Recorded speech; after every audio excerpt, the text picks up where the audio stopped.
বলছি 14 তলার নবান্ন কোম্পানি, দিদি শুনতে পাচ্ছেন আওয়াজ?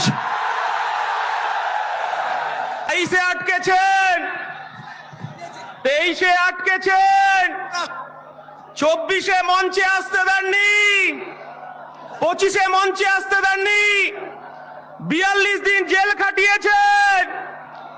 আজকে আমরা মঞ্চে এসেছি মমতা বন্দ্যোপাধ্যায়, আমার ভারতবর্ষের সংবিধান প্রণেতা বি.আর. আম্বেদকর আমাদের সংবিধান দিয়েছে, আর এই মঞ্চে তার উত্তরাধিকারী উপস্থিত হয়েছে প্রকাশ আম্বেদকর।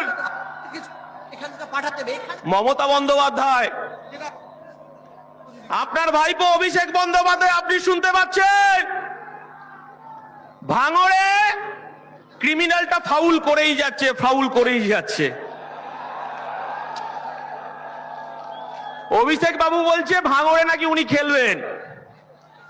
আজকে এই 21-এর মঞ্চ থেকে আমরা আহ্বান করছি, ভাইপো আপনার পিসিকে ভাঙড়ে খেলতে নামান,